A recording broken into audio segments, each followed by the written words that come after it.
क्या आपने कभी देखा है एक लाल घेरा जिसमें लिखा है नो स्मोकिंग, एक हरा साइन जो दिखाता है इमरजेंसी एग्जिट?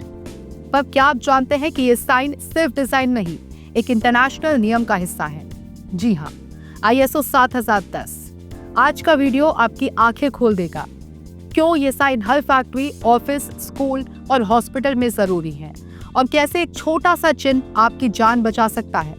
तो चलिए जानते हैं ISO 7010 क्या है और आपके बिजनेस या नौकरी के लिए ये क्यों जरूरी है। सबसे पहले जानते हैं ISO 7010 का इतिहास और विकास। ISO 7010 की शुरुआत 1980 के दशक में हुई, जब अंतर्राष्ट्रीय स्तर पर यह महसूस किया गया कि सुरक्षा संकेतों का एक समान स्वरूप होना चाहिए। 2003 में इसे यूरोपियन यूनियन ने अपनाया और 2012 में ISO यानी कि इंटरनेशनल ऑर्गेनाइजेशन फॉर स्टैंडर्डाइजेशन ने इसे वैश्विक मानक बना दिया। आज ISO 7010 को लगभग सभी प्रमुख देशों में सुरक्षा संकेतों के लिए मान्यता प्राप्त है। अब जानते हैं ISO 7010 का उद्देश्य क्या है। इस स्टैंडर्ड का प्रमुख उद्देश्य है दुर्घटनाओं को रोकना, भाषा की बाधा को खत्म करना, खतरों की तुरंत पहचान सुनिश्चित करना, ग्लोबल सेफ्टी साइन सिस्टम को लागू करना। ये मानक ये तय करता है कि साइन का रंग, आकार और प्रतीक कैसा होगा ताकि उसे तुरंत पहचाना जा सके।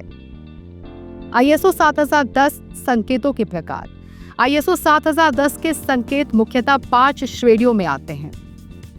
प्रोहिबिशन साइंस यानी कि निषेध संकेत, जैसे नो स्मोकिंग P001 रंग लाल, आकार गोल। वार्निंग साइंस यानी कि चेतावनी संकेत, जैसे कि हाई वोल्टेज W012 रंग पीला, आकार त्रिकोण।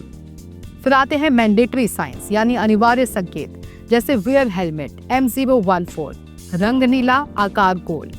फिर आते हैं इमरजेंसी साइंस यानी कि आपातकालीन संकेत, जैसे कि इमरजेंसी एग्जिट E001 रंग हरा, आकार चौकोर। फायर सेफ्टी साइंस अग्नि सुरक्षा संकेत, जैसे कि फायर एक्सटिंग्विशर F001 रंग लाल और आकार चौकोर। अब रंग और आकृति का महत्व जान लेते हैं। ISO 7010 में रंगों और आकारों का विशेष महत्व होता है। लाल रंग निषेध को दर्शाता है, जैसे नो स्मोकिंग। पीला रंग चेतावनी का प्रतीक है, जैसे स्लिपरी फ्लोर। नीला रंग जो करना जरूरी है उसे दर्शाता है, जैसे वियर मास्क। हरा रंग सुरक्षा मार्ग या सुविधाओं को दिखाता है, जैसे एग्जिट। आकार वही संदेश के प्रकार को दर्शाता है। गोल आदेश, त्रिकोण चेतावनी, चौकोर जानकारी। अब ISO 7010 का प्रयोग कहाँ होता है ये जानते हैं। ISO 7010 साइन लगभग हर क्षेत्र में प्रयोग किए जाते हैं। फैक्ट्री में wear gloves, high voltage danger area. तो वही ऑफिस में no mobile phones, fire exit. Hospital में first aid station, no smoking. Schools और मॉल्स में इमरजेंसी एग्जिट, फायर अलार्म। इनका उद्देश्य है किसी भी परिस्थिति में तुरंत खतरे या सुरक्षा की जानकारी लोगों को देगा।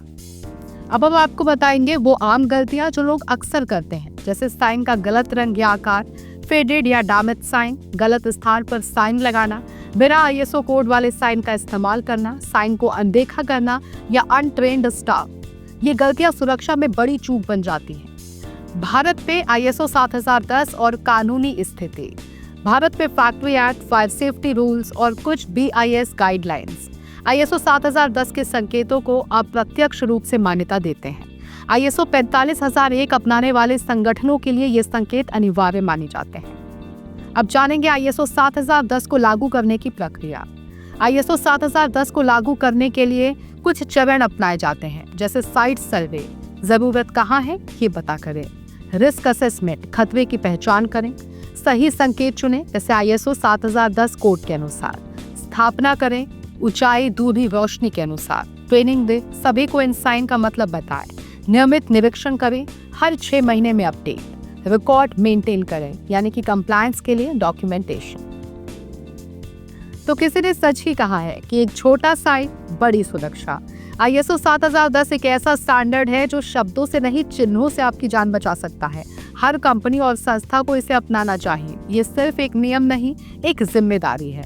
अगर आप अपने कार्यस्थल में ISO 7010 साइन लगवा चुके हैं तो बधाई हो, और अगर नहीं तो आज ही एक ऑडिट करवाइए। वीडियो अच्छा लगा हो तो लाइक कीजिए, चैनल को सब्सक्राइब कीजिए और देखते रहिए TNV अकेडमी। हम फिर मिलेंगे एक ऐसे ही जानकारीपूर्ण वीडियो के साथ। तब तक के लिए धन्यवाद।